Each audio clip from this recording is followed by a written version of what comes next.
Oke. Assalamualaikum warahmatullahi wabarakatuh. Suaraku kedengeran nggak? Waalaikumsalam warahmatullahi wabarakatuh. Dengeran kok. Oke. Karena udah agak ngaret 6 menit, kita langsung mulai aja acaranya. Sebelumnya saya buka dulu dengan Assalamualaikum warahmatullahi wabarakatuh. Selamat datang untuk teman-teman yang udah datang di acara Desain Kelas Humanera ini. Terima kasih banyak buat menyempatkan waktunya. Dan sebelumnya yang teman-teman yang belum join di Desain Kelas kemarin di yang sesi pertama di tanggal 17, selamat datang di sesi kedua ini. Nah, jadi sebelumnya aku perkenalan dulu, nama aku Errol Fanda Faris Nugroho, bakal memandu jalan acaranya Desain Kelas Humaira 2021 ini. Oke. Langsung aja mungkin dilanjut dengan sesi pembukaan dari moderator.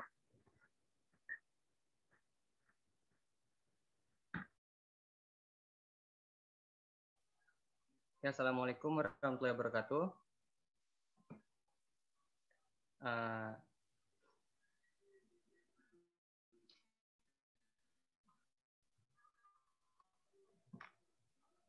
Assalamualaikum warahmatullahi wabarakatuh. Apakah suara saya terdengar, teman-teman?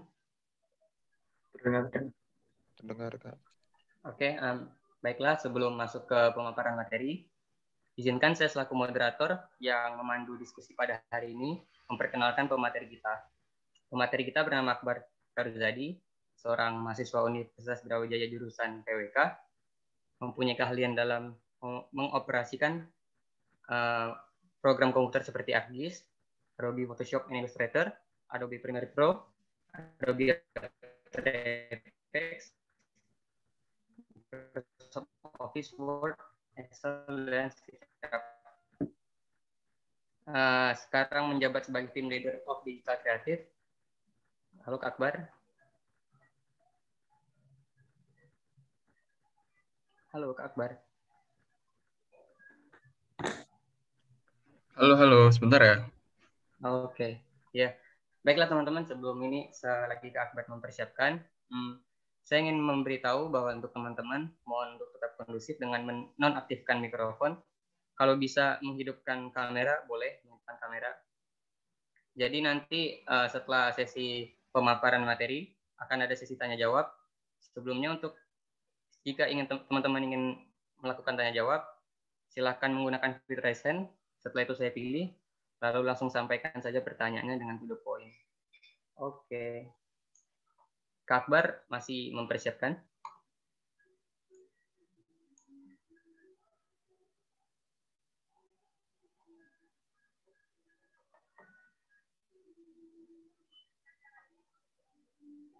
Oke, udah kok, udah.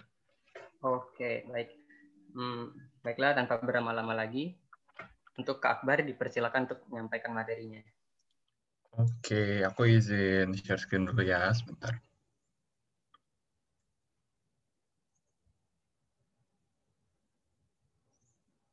Oke, udah kelihatan buat layarnya?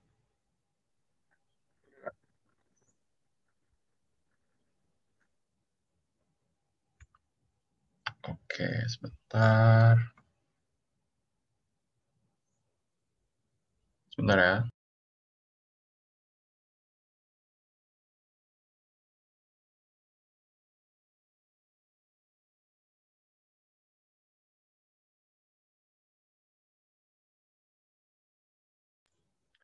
Oke, selamat sore teman-teman. Aduh, sorry banget sebelumnya. Tadi aku agak rapi-rapi dikit nih biar bisa maksimal buat sesinya. Oke, jadi selamat datang nih buat ke episode kedua dari Desain Kelas Humanera. Dan aku kali ini bakal bahas lebih dalam nih tentang poster desain, di mana sebelumnya aku kemarin bahasnya lebih general tentang desain in brief gitu. Sebelumnya aku minta maaf dulu, minggu lalu aku nggak bisa hadir buat di webinar sebelumnya, karena ada sedikit masalah dengan, pokoknya ada orang tuaku yang lagi sakit, jadi aku nggak bisa buat datang di hari H acara gitu. Jadi mohon maaf dan semoga hari ini bisa maksimal dari apa yang aku sampaikan. Oke. Next. Oke, sekali lagi mau perkenalan diri dulu. Nama aku Akbar, aku dari Urban and Regional Planning atau PWK di Fakultas Teknik. Aku itu dari angkatan 2019 dan sekarang ini sebagai Digital Creative Team Leader di ISEC in Universitas Brawijaya. Ini boleh nih teman-teman, misalkan kalian ada pertanyaan lanjutan atau mungkin mau connect ke aku di LinkedIn tuh boleh banget langsung type-in aja nama aku dan kita bisa connect nih lewat LinkedIn. Jadi ke depannya kalau kalian ada mungkin mau nanya soal desain boleh langsung nanya ke aku aja. Gitu. Jadi harapan aku nggak terbatas di sesi hari ini aja. Oke, itu. Oh iya, sebelum aku mulai aku juga pengen nih teman-teman buat yang bisa buat on cam, boleh nih on cam dulu biar aku bisa ngerasa ngobrol dua arah sama kalian gitu. Dan nanti di akhir kan bakal ada sesi Q&A atau sesi tanya jawab. Jadi jangan lupa buat kalian yang mau nanya dicatat dulu nih selama aku lagi sesi. Jadi nanti bisa langsung nanya dan kesempatannya nggak kelewat nih buat nanya gitu. Terus ya aku harap kalian bisa dengerin sampai akhir gitu. Oke. Nah, buat topik hari ini sebenarnya aku pengen nambahin dikit dari ilmu desain basic kemarin yang soal color gitu-gitu, tapi aku tambahin satu lagi yaitu branding dan identity. Nah, kayaknya dari teman-teman udah ada yang cukup tahu juga nih soal dua hal ini, dan aku ntar bakal nyampein sebenarnya nggak begitu dalam, tapi in brief aja. Terus yang kedua juga mulai masuk ke poster design gitu. Oke. Nah, branding dan identity, aku start dari topik pertama. Kira-kira dari teman-teman ada yang tahu nggak nih? Apa sih kayak artinya branding? Kalau identity, aku rasa udah pada tahu lah ya artinya. Kalau branding udah ada yang pernah dengar belum nih? Apakah kayak produknya, produk dari suatu brand, atau promosinya, atau gimana? Boleh nih teman-teman type di kolom chat. Kayak udah ada yang pernah dengar belum sih branding itu apa? Gitu. Boleh nih. Atau ada yang baru dengar mungkin boleh di chat ya. Tulis aku baru dengar Kak, baru tahu nih ada yang namanya branding gitu. Oke. Promote produk yang kita punya ya Kak. Oh, itu bisa jadi. Jadi branding ini bisa jadi tuh part dari promosi produk. Oke, yang lain mungkin ada yang pernah dengar atau udah tahu? Boleh nih di chat box. Yuk, yuk.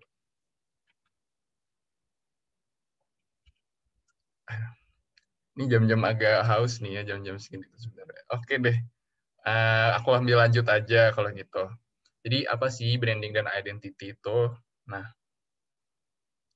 nih, kalian udah kebayang nggak produknya apa? Kalau misalkan logonya ini nih. Pasti udah tahu lah ya, Grab sama Gojek tuh produknya apa. Gitu. Nah, ini ada kaitannya nih sama branding dan identity. Pokoknya dua brand ini kan yang terbesar nih ya di dalam ojek online atau mungkin taksi online juga. Mereka itu udah berhasil nih ngebentuk branding mereka dan juga disekaligusin sama marketing mereka yang sejalan dengan brandingnya untuk ngebuat brand mereka ini jadi brand yang top of mind atau brand yang paling pertama kita kepikiran nih, misalkan kepikiran suatu jasa. Kan kalau ini mikirin ojek pasti langsung Gojek atau Grab kan. Jadi udah berhasil tuh buat naruh brandnya jadi top of mind atau yang nomor satu. Jadi bisa paling di-aware nih sama orang-orang, paling diketahui secara umum buat dua aplikasi ini. Nah, ini juga dibangun dari branding mereka, gitu. Lanjut.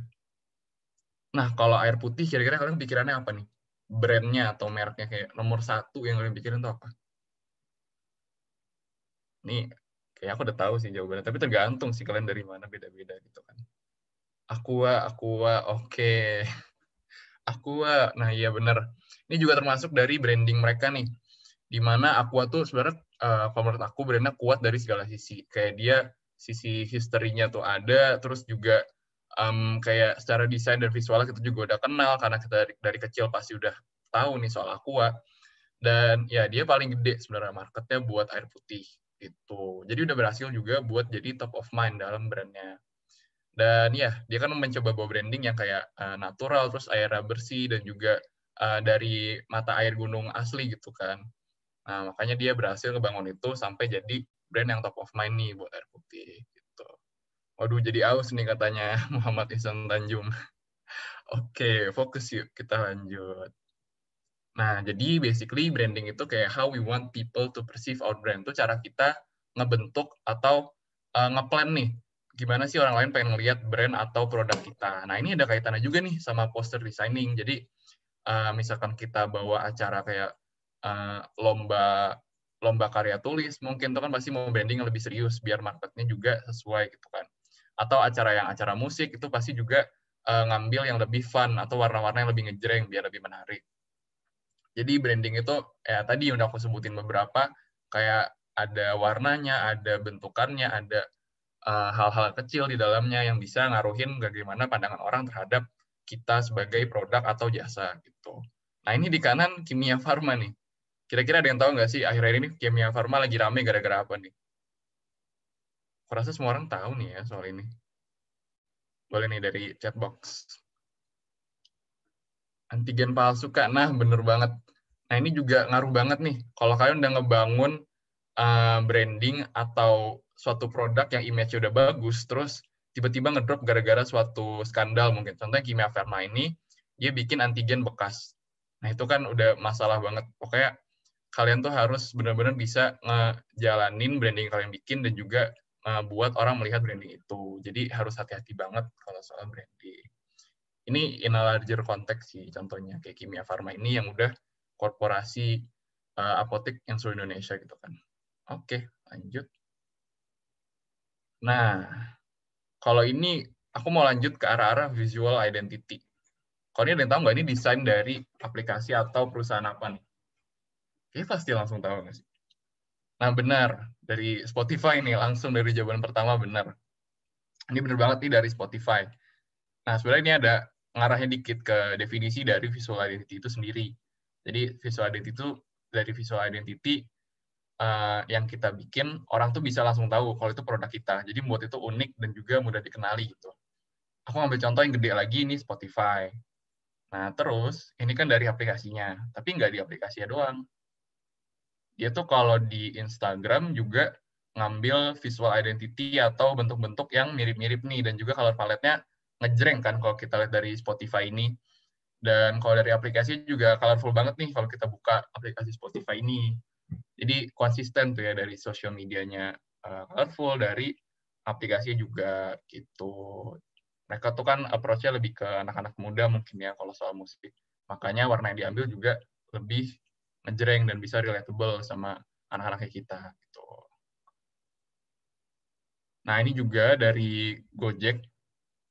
Dia tuh konsisten banget soal desain dia. Menurut aku ini ada hubungan juga sama aplikasi dia. Kan dia kalau di aplikasinya itu sendiri biasanya pakai animasi-animasi yang bentukannya juga mirip-mirip nih sama yang lagi aku share screen. Kalau ini kan aku ambil dari Instagramnya mereka. Dan ya fontnya juga sama, warna-warnanya juga sama. Jadi konsistennya itu nggak dari aplikasinya aja, tapi sampai ke sosial media juga. Nah, ini juga ngebuat kita langsung tahu kalau ini adalah desain dari Gojek. Gitu. Itu sih, ini sedikit juga soal visual identity. Terus, nah jadi kalau secara pendek, visual identity itu kayak what is visible from our brand. Dari visual desainnya, dari logonya, dari warnanya, dari gambar-gambar yang kita pakai. Kalau tadi dari Gojek, dari ilustrasi mereka yang udah unik. Jadi kayak visual identity itu apa aja yang terlihat dari brand kita secara visual. Gitu. Oke, lanjut. Nah, kenapa sih brand itu butuh sebuah visual identity? Yang pertama, of course, supaya bisa lebih baik nih brand awareness atau recognition-nya. Jadi awareness tuh kayak kesadaran orang soal brand kita, dan juga recognition kayak pengenalan kita terhadap brand itu. Contoh yang Aqua tadi, kita kalau mikir brand air putih dalam kemasan tuh langsung pikirannya Aqua kan. Jadi itu udah nge-build brand awareness-nya. Contoh yang baru-baru ini paling Le Mineral ini kan tuh baru rame mungkin 5 tahun ke belakang kali ya dia baru ada, dan bisa tuh langsung naik buat brandnya, dan kita udah kenal juga nih Le Mineral itu apa. Itu juga strategi marketing sih jatuhnya, karena mereka ada marketing yang ada manis-manisnya itu kalau kalian ingat. Pasti itu catchy banget dan gampang diingat sama orang gitu. Terus visual identity ini juga membantu target audience kita untuk relate dengan bisnis atau apa yang kalian lakukan gitu. Jadi dari warna-warnanya aja kita udah bisa ingat gitu, misalkan Gojek main color-nya hijau, atau Tokopedia juga hijau, jadi gitu dari warnanya aja kita udah bisa inget gitu tentang bisnis tertentu. Terus bisa membuat brand continuity dan juga konsistensi. Nah, ini juga ngaruh sih gimana orang inget soal brand kita atau desain kita. Dan yang terakhir, differentiates your product from the competition. Ini maksudnya bisa membedakan produk kita nih dari kompetisi yang ada. Contohnya tuh Airbnb. Menurut aku Airbnb itu kan di kompetisi hotel nih, hotel apa kayak aplikasi hotel atau penyewaan kamar gitu kan. Nah, dia itu ngambil desainnya beda banget kalau menurut aku dibanding aplikasi lainnya. Karena dia benar-benar ngedepanin visual nih, misalkan kalian buka website dari Airbnb, itu benar-benar gambar-gambarnya bagus dan langsung gede gitu di webpage-nya. Bandingin sama kayak tiket.com dan lain-lain tuh biasanya lebih minimal soal gambarnya. Gitu. Jadi ada pembedanya dari Airbnb tuh kayak gitu. Oke. Lanjut. Nah, aku mulai masuk kayak how to build a visual identity dari sebuah brand. Pertama ya, of course harus tahu dulu target market kalian tuh siapa. Misalkan anak muda atau mungkin orang yang lebih tua, itu bisa disesuaikan juga dari bentuk visualnya. Dan terus poin kedua tuh define what is your brand's purpose. Jadi ngejelasin dulu brand kita tuh apa. Ini ngejelasinnya detail ya, sampai kayak apa brand kita tuh iya untuk apa dan tidak untuk apa. Misalkan kalau apa ya, aku paling tahu sebenarnya contoh dari ISEC sih. ISEC itu sering dianggap kayak organisasi yang buat belajar bahasa Inggris atau les bahasa Inggris. Itu kan what we are not sebagai brand. Sedangkan what we are adalah we are an organization on exchange gitu kan. Jadi itu sih harus ditegesin di awal gitu. Kalian tuh brandnya apa yang menjelaskan kalian dan apa yang tidak. Terus evoke emotion through brand stories. Ini lebih ke jangka panjangnya sih. Jadi perlu kayak ceritain background brand atau produk kalian. Maksudnya ceritain itu adalah kayak why-nya, what-nya. Jadi apa yang membuat kalian melakukan itu dan kenapa dan dengan cara apa kalian bisa menyelesaikan suatu masalah gitu kan. Itu dari why dulu kan, kayak kenapa nih ada, baru kayak how, gimana caranya gitu. Terus baru terakhir bisa define visual identity. Jadi poin 1, 2, 3 kalian bisa list down dulu, bisa kalian siapin biar nanti pas visual identity bisa mateng hasilnya. Nah, ini di kanan aku coba ngambil dari Nike. Sebenarnya nggak tahu sih ini Nike tahun berapa buat buat visual identity-nya. Tapi ya ini udah nyangkut banget lah ya di otak kita soal desain-desain dari Nike gitu kan. Biasanya lebih sporty kayak tulisan-tulisan ini gitu. Oke. Lanjut. Oke, jadi apa aja sih yang ada di dalam visual identity? Nah, ini aku callback lagi nih ke materi aku di 2 minggu sebelumnya. Nah, kayak remember, kan aku ngejelasin soal the essential dari desain kan. Ini beberapa dari sini, ada 2 tuh, dari color sama typography. Terus tambahannya ada logo. Oh ya, picture juga termasuk dari materi aku di 2 minggu lalu. Jadi tambahan itu ada di logo. Nah, ini aku coba masukin contoh di sebelah kanan. Sebenarnya ini adalah sub-product atau anak produk nih dari produknya ISEC. Jadi namanya iMune, dia itu acara apa ya, kayak model United Nations yang kayak diskusi bahasa Inggris, tapi internasional ngambilnya. Tuh, jadi aku coba bikin ini lebih simple, lebih singkat karena ada buku atau brand guideline dari Authentic itu sendiri. Ini kan anaknya dari Authentic. Oke, ini paling bawahnya gitu guys, buat di organisasi aku. Nah, aku ngejelasin nih dari logonya dulu. Nah, logo itu juga nggak bisa sembarangan guys, harus ada kayak maknanya itu sendiri sama korelasi dengan produk yang pengen disampaikan. Nah, ini kan aku ngambilnya acara model United Nations kan, itu udah umum banget sama logo yang ada globenya atau ada bola dunianya gitu. Nah, aku coba ambil, tapi aku kasih sedikit twist dengan kayak ada apa ya, rising star gitu yang bintang naik ini yang kecil. Nah, itu menunjukkan kalau ini bisa ngedevelop kalian gitu dari acara iMune ini.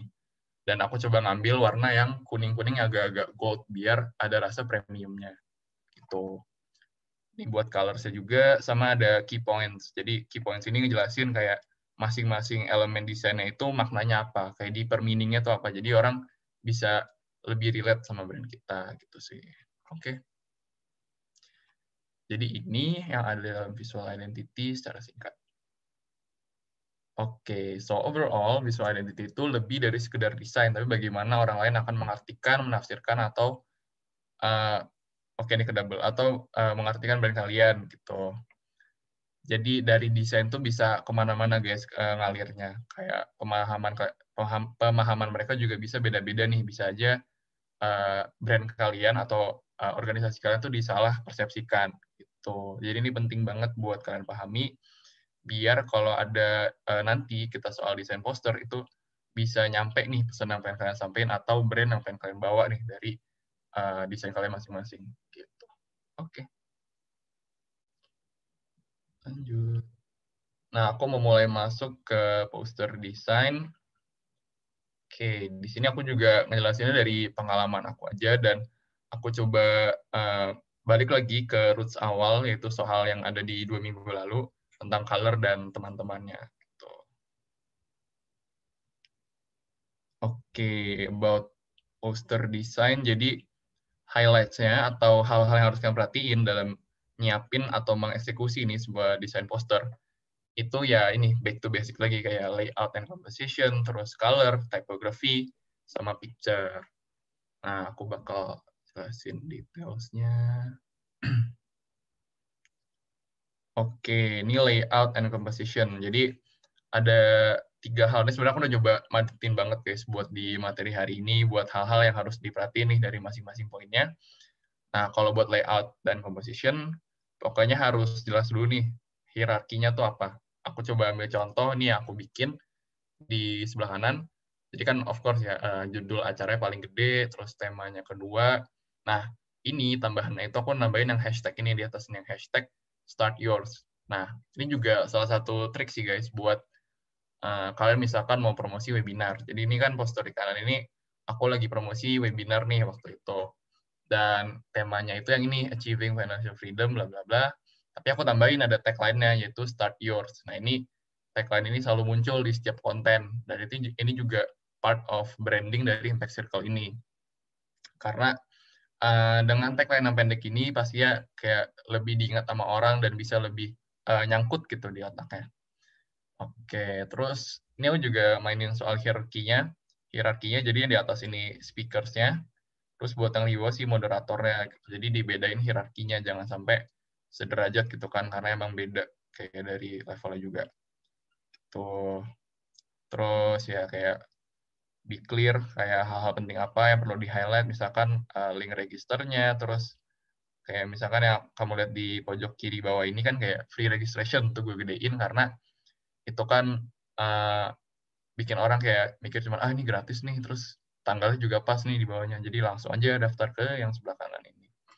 Gitu. Terus poin kedua, kalian coba put yourself as the audience dan ngebaca keseluruhan poster ini.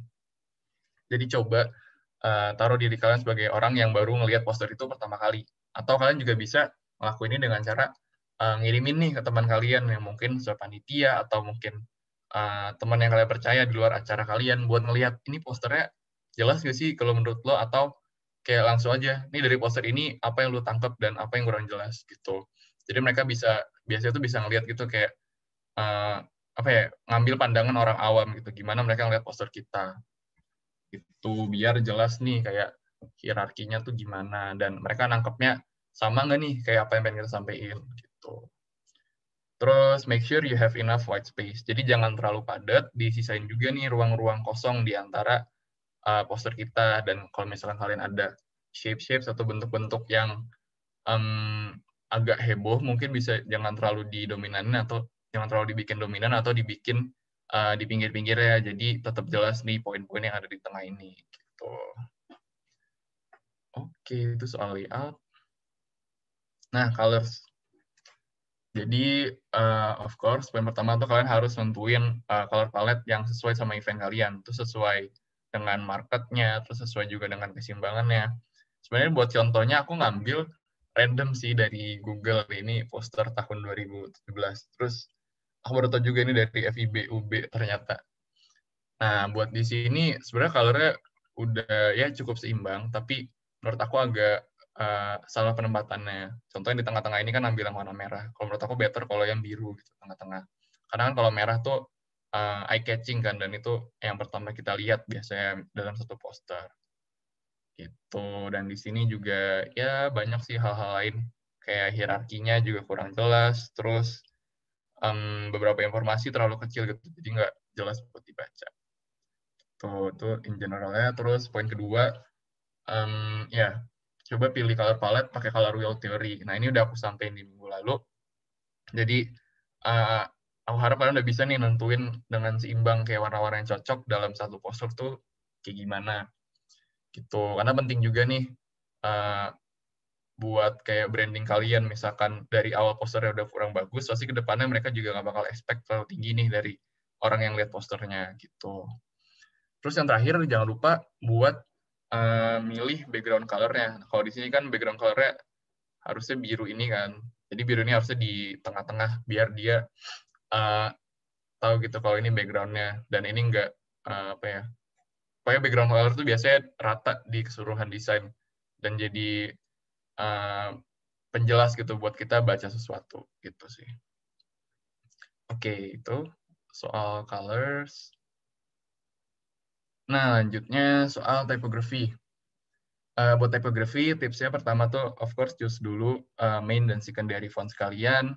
Kalau dari aku, kayak aku bilang minggu lalu, aku nyaranin cuma pakai 2 atau 3 font nih dalam satu desain. Jadi nggak terlalu pusing juga buat ngelihat desain kalian. Contohnya di sebelah kanan ini kan, aku rasa ini 2 tipe font doang dipakai di satu poster.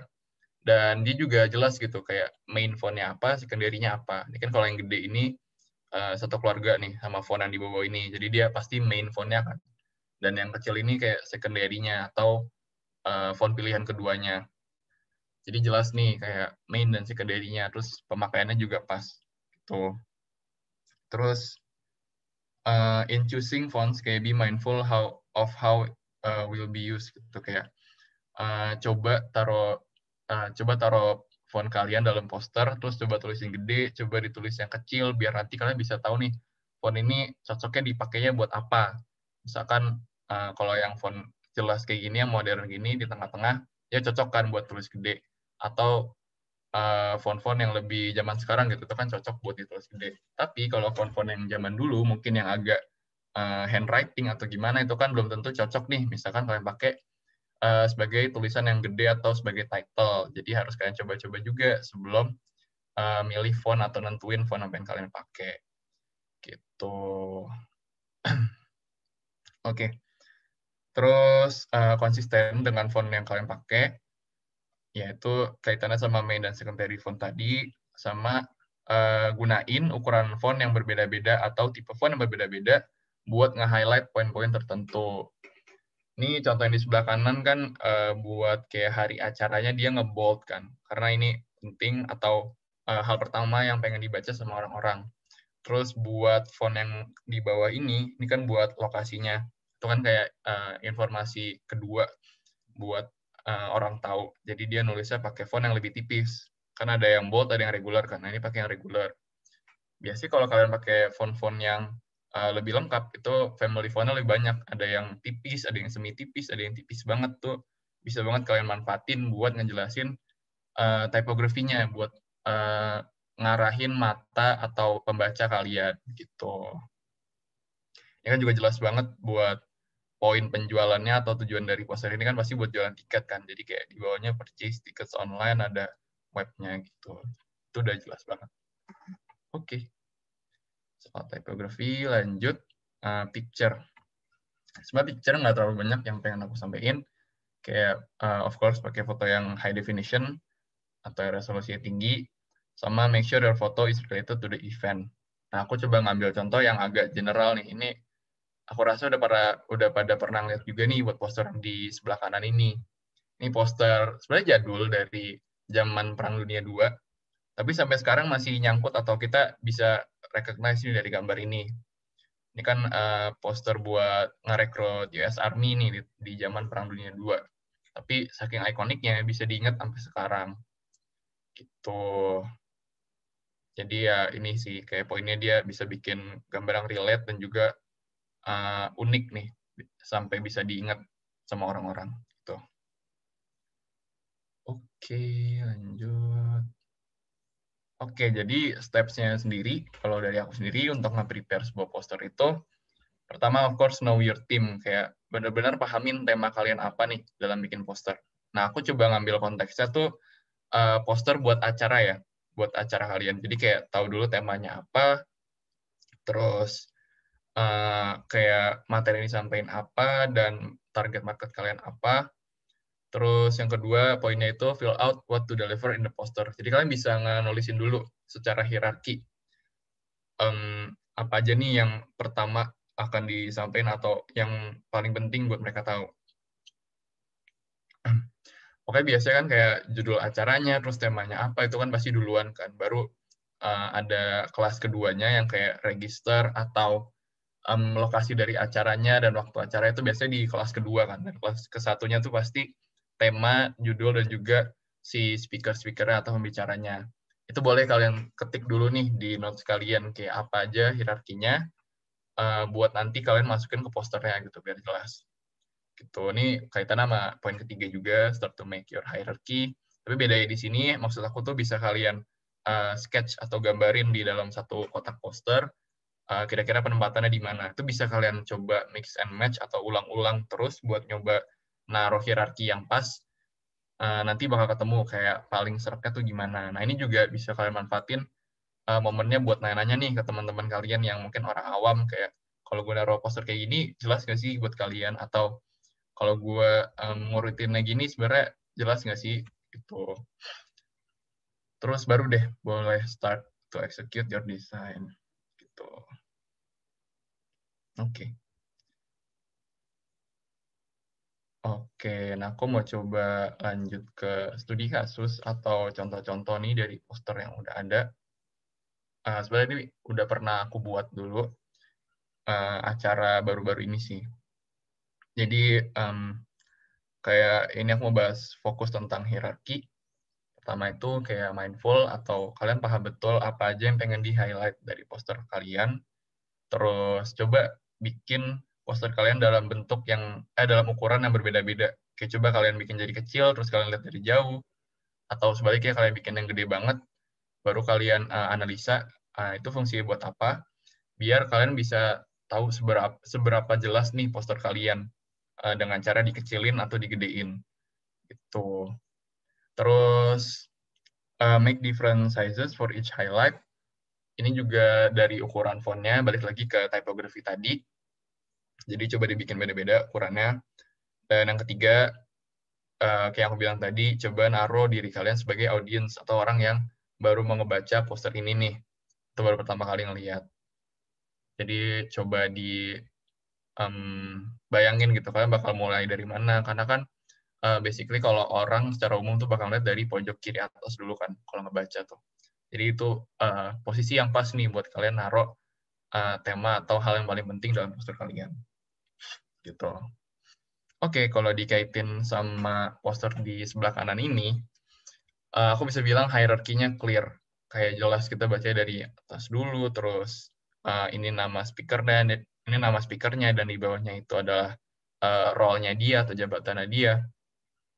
Jadi kayak tahu temanya dulu, orang itu tertarik apa enggak, kan ntar pasti baca dari situ dulu kan, kayak building a flexible career, terus mereka tertarik apa enggak, baru kalau mereka tertarik bakal lanjut baca speakernya siapa, ntar tahu dia role-nya apa, baru setelah itu dia mikir nih kayak, oh tanggal berapa nih acaranya, nah 19 of February jam 3 udah selesai ternyata, terus free entry ternyata nih, terus sudah dapat e-certificate juga, baru terakhir dia baca yang register through gitu. Jadi maksud aku kayak coba bayangin jadi pembaca dan mereka akan ngarahnya kemana gitu buat baca posternya. Itu kalau in details-nya sih. Terus tadi clear hierarchy buat poin pertama.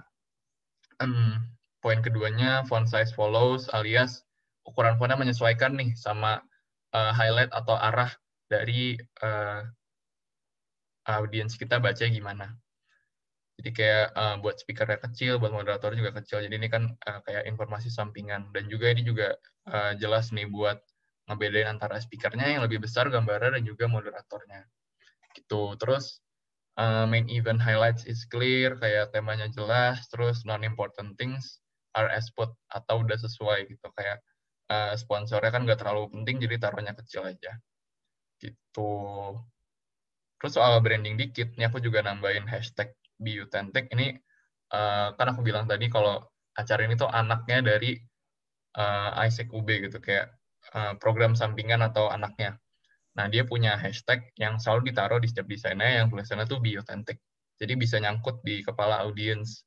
Dan ketika mereka buka Instagram kita, bisa juga mereka langsung kenal dengan apa itu authentic dari hashtag #BeAuthentic itu.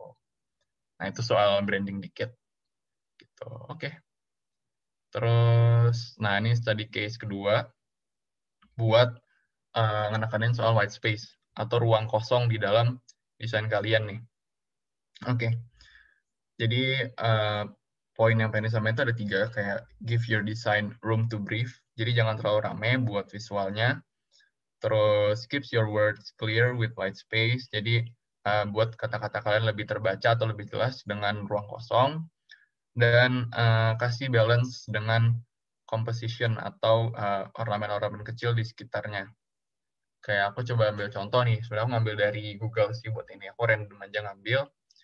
Ini acara Indonesia Healthcare Innovation Awards. Jadi penekanan white space-nya itu jelas banget dari logo, dari piala acaranya ini di tengah-tengah, terus di sekelilingnya tuh kosong. Jadi orang pasti ketuju atau ngelihatnya tuh pertama ke si piala acara ini gitu kan. Jadi dia tahu nih, oh ini acara Healthcare Awards gitu kan, walaupun tanpa ngebaca judul di atasnya. Itu kayak arahan visual atau dari desainer tuh pengen ngarahin kita buat ngeliat itu pertama kali. Gitu. Oke, kalau detailsnya, text are clear, kayak aku bilang tadi, karena white space, terus design highlight is clearly highlighted, award trophy, itu yang tadi, yang tengah-tengah. Terus juga hierarchy-nya jelas nih, karena white space. Nah, maksud aku itu, tulisan yang di bawah ini nih, dia bisa jelas mana title-nya, mana isinya, dan kayak ini kan kategori-kategori inovasi yang dikasih award-nya, itu juga jelas nih dari white space atau ruang kosong yang udah dikasih di antara desainnya ini. Nah, ini dengan white space yang banyak juga, kalian bisa dapat desain yang minimalis. Jadi, ada feel modernnya, karena banyak white space-nya gitu. Oke. Terus, sorry sebentar, laptop aku lowbat. Wait.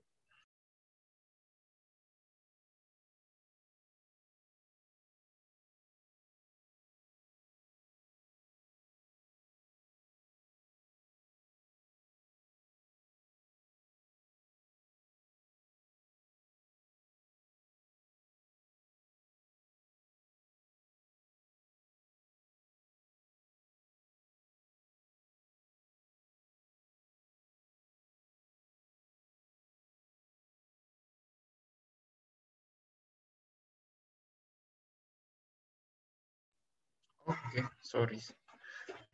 Dah, lanjut lagi kalau gitu.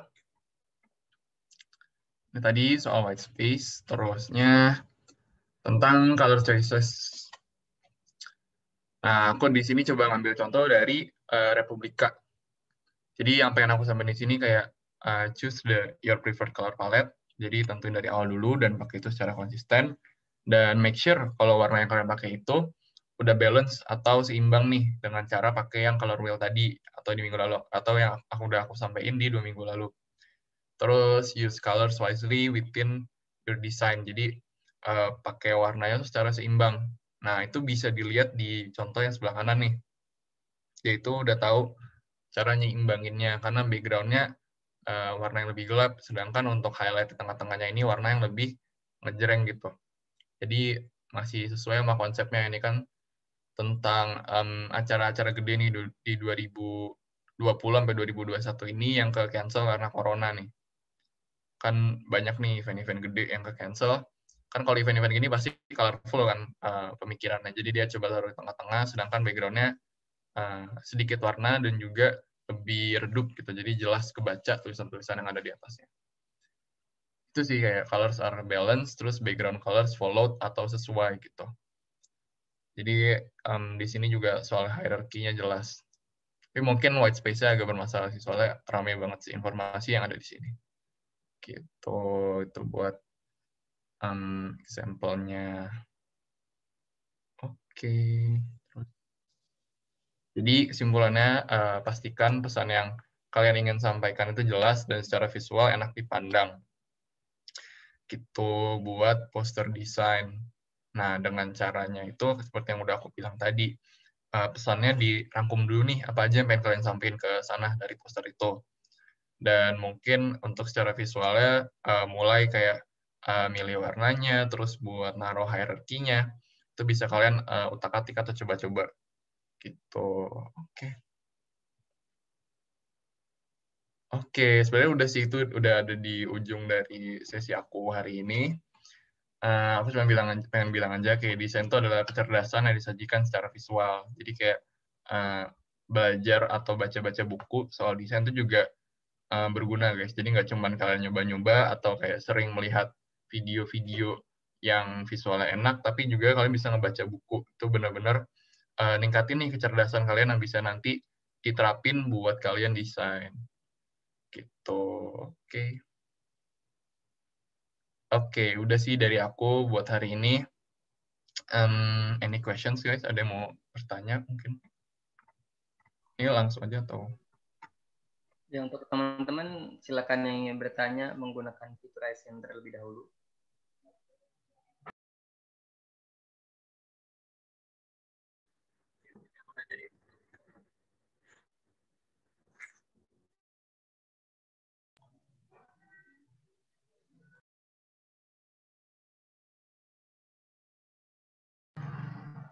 Ayo yang ingin bertanya, silakan gunakan fitur raise hand terlebih dahulu. Ada yang kurang jelas mungkin, atau kecepatan, atau pengen tahu lebih dalam lagi, silakan ditanyakan.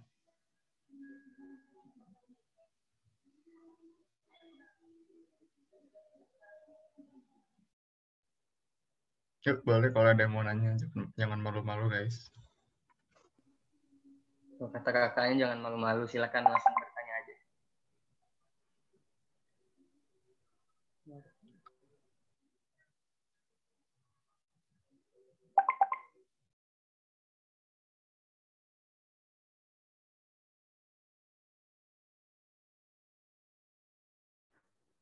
Itu ada yang raise hand tuh.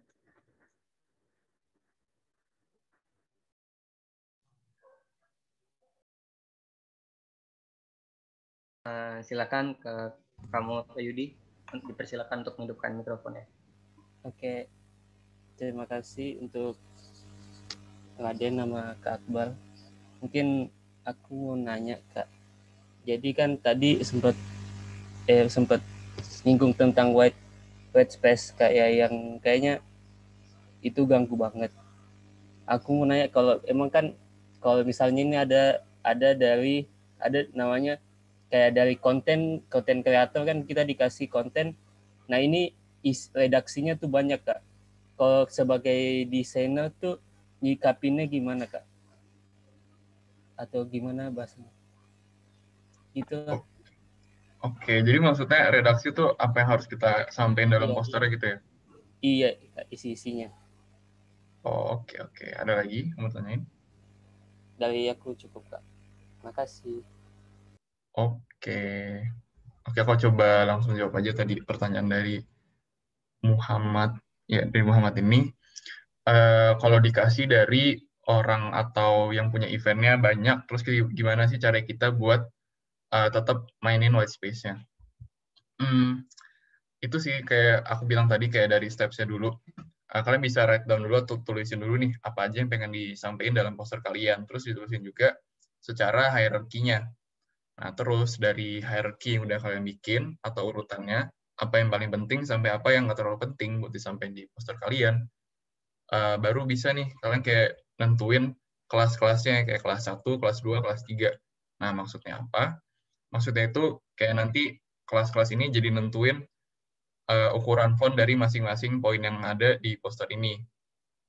Jadi, dengan ukuran font yang beda-beda, dan juga keluarga font yang beda-beda, entah itu dia bold atau dia yang lebih tipis, yang light, itu nanti bisa kalian sesuaiin sama masing-masing kelasnya. Misalnya kelas 1, karena dia paling penting, pasti dia pakai bold kan, dan juga ukurannya gede. Atau mungkin kalau mau lebih pop out bisa dibikin warnanya beda. Nah, itu di kelas 1-nya gitu. Ntar di kelas 2-nya tetap bold tapi fontnya lebih kecil, atau mungkin dia udah pakai font yang lebih tipis. Baru kelas ketiga ngikutin juga dengan ukuran yang lebih kecil pastinya. Biasanya tuh kalau main title itu misalkan fontnya 40.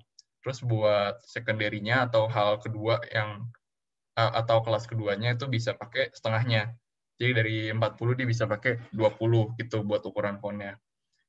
Nah, itu sih misalkan dari user atau dari orang yang ngasih atau yang nyuruh kita bikin poster itu banyak, dan gimana cara kita bisa bikin white space gitu. Jadi dikelasin dulu, diurutin dulu apa yang penting, baru bisa kalian tentuin kayak ukuran fontnya. Nah, setelah tentuin ukuran font, baru kalian coba ketik langsung di posternya, coba taruh-taruhin kata-katanya atau poin-poinnya gitu. Nanti penempatannya bisa ketemu nih kira-kira yang paling serak yang mana.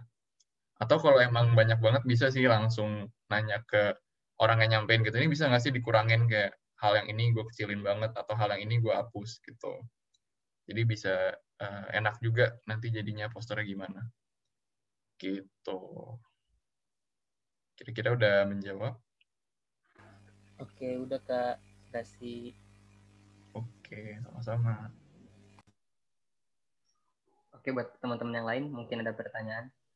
Silakan ditanyakan.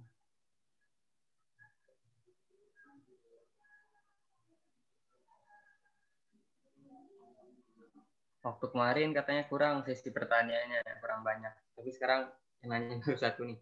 Ya, iya tuh. Ayo, silakan bertanya teman-teman.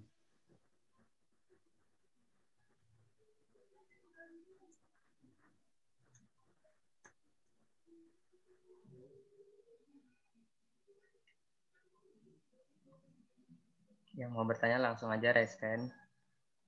Ayo, mau bertanya. Boleh nih kalau ada yang pertanyaan soal branding atau kayak kalian ada mau curhat mungkin dari pengalaman, boleh juga guys. Langsung ditanyain aja.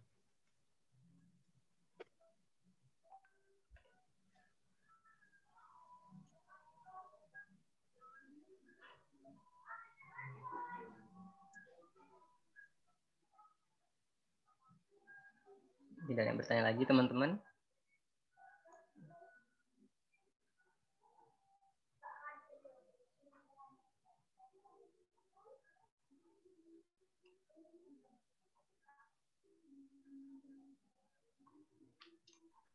Oke, aku mau nanya nih.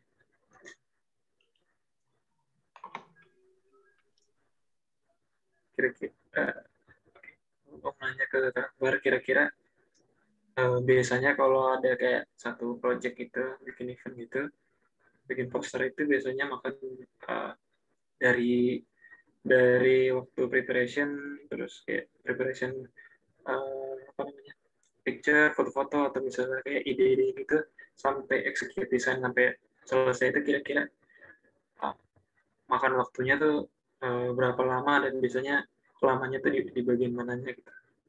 Gitu.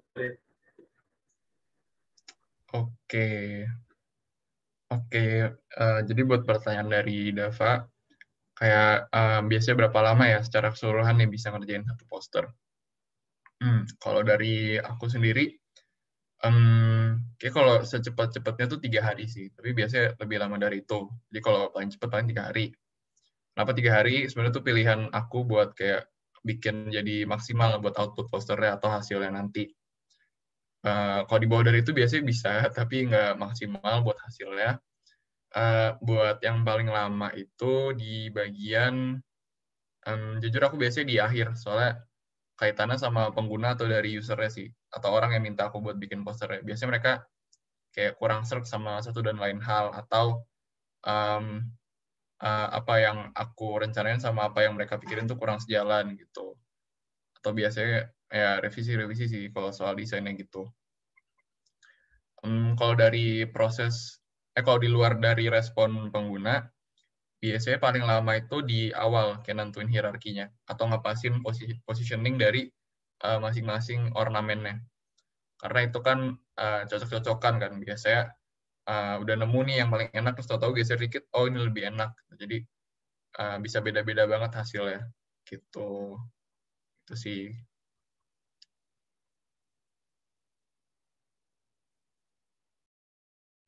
Oke, Kak. Thank you. Oke, Sama-sama. buat teman-teman ada yang nanya lagi nggak? Baru 2 pertanyaan nih.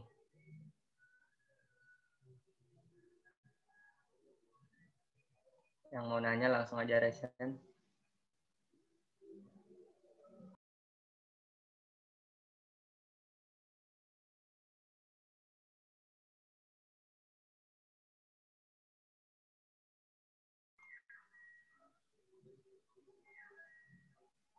Kalau enggak kayak gitu aku yang mau nanya deh Kak. Kak Akbar, aku mau nanya dong. Oke, boleh. Seberapa besar sih kekuatan sosial media untuk branding suatu poster gitu? Yang kita tahu kan pasti media untuk menyampaikan poster sekarang hampir pasti udah lewat sosial media gitu.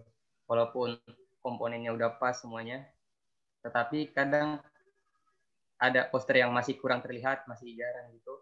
Ada juga yang poster biasa aja, tapi rame yang lihat gitu. Nah, seberapa besar sih dampak dari sosial media itu terhadap suatu poster? Oke. Kalau menurut aku pasti gede banget ya untuk di saat kayak sekarang nih yang lagi pandemi gini. Karena ya kita lewat mana lagi kan ngepromosiin ke orang-orang yang stay at home. Jadi pasti lewat sosial media gitu. Kalau gambaran lebih gedenya, ya biasanya itu yang nge-carry acara kita buat webinar-webinar gini. Soalnya kan nggak ada ruang promosi lain kan. Terus aku mau nambahin dikit deh tips ya. Biasanya kalau di aku itu ya ada apa ya, sebulan sebelum atau 2 bulan sebelum itu ada konten-konten di Instagram Isaac biasanya yang ngarahin buat ke suatu acara nih nantinya. Jadi ada campaign-nya tersendiri atau konten yang berjalan selama 2 bulan itu. Misalkan kalau webinar bahas tentang mental health atau kesehatan mental, itu kita bikin konten-konten yang nge-relate atau ngebahas tentang mental health gitu dari 2 bulan sebelumnya. Jadi orang udah mulai aware nih atau nyadar, oh iya ya ternyata ini penting, atau oh ternyata ada hal baru tentang mental health gini, atau ada ilmunya gini. Itu kan kalau udah mereka merasa dapat value atau dapat suatu pembelajaran, nantinya bakal makin kepo kan, atau pengen tahu lebih dalam nih, baru ntar di hari H acara atau pas udah mau webinar, muncul nih posternya. Nah di sini kalau acaranya speakernya ini, terus daftarnya di sini, orang langsung kayak, oh iya, biar gue lebih tahu nih soal si mental health ini, mau join deh webinarnya gitu. Sebenarnya itu sih power dari sosial medianya. Jadi pra acara bisa kalian bikin buat promosi gitu, untuk nge-lead atau ngarahin nantinya orang-orang daftar di poster utama kalian gitu. Terus sedikit tips lagi, misalnya kalian pengen bikin poster kalian lebih menarik nih kalau di sosial media, jadi nggak sebatas cuman diem doang, tuh bisa kalian bikin jadi kayak gerak gitu loh, ada motion graphicnya. Contoh dari After Effects, itu bisa kalian mainin, itu bisa dibikin gerak, tambahin musik, nanti bisa lebih menarik. Jadi orang misalkan ngecek di story, di Instagram story gitu, nggak langsung di skip, tapi dilihat dulu nih videonya apa, karena udah menarik dari pembungkusan atau cara penyampaian dari posternya itu sendiri. Gitu. Jadi itu yang bisa divariasiin sih. Oke. Cukup sih. Udah ngejawab atau? Oke, terjawab banget. Makasih. Teman-teman yang lain mungkin ada yang bertanya lagi?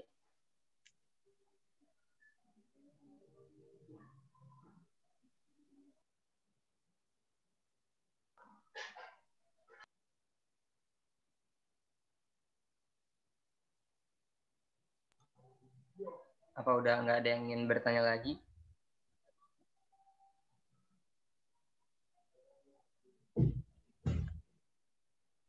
Daripada nunggu aja nih kayaknya. Iya, tadi udah ada yang bilang udah aus nih.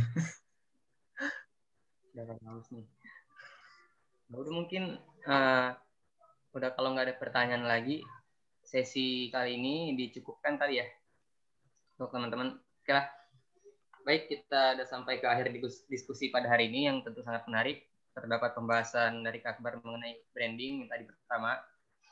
Terus ada visual identify, kemudian dari poster perlu tersebutkan. Jadi forum kali ini kita dapat pembelajaran terkait bagaimana suatu poster itu dapat terbranding dengan baik. Visual identity ialah hal yang sangat dibutuhkan bagi sebuah brand karena membangun ingatan terhadap produk poster tersebut bagi audiens. Kemudian kita juga belajar penggunaan dengan pemilihan komponen yang tepat seperti layout dan composition-nya, colors, tipografi, dan picture, di mana kan komponen itu sangat menjadi penting agar maksud dari poster dapat tersampaikan dengan baik dan dapat menarik perhatian tentunya. Nah, terima kasih buat teman-teman atas waktu dan perhatiannya dalam diskusi pada sore hari ini. Wassalamualaikum warahmatullahi wabarakatuh. Selanjutnya saya kembalikan acara kepada host yang bertugas. Oke. Terima kasih buat Raden sebagai moderator. Nah, sebelumnya teman-teman, sebelum acaranya selesai, aku mau minta tolong buat teman-teman ngisi feedback acaranya dulu. Ini aku share di chat, kolom chat ya. Nah, ini untuk feedbacknya juga itu buat kayak apa namanya data attendance untuk hari ini. Jadi buat ntar di sertifikatnya ntar bakal dilihat dari attendance di feedback yang udah aku kirim ini. Gitu.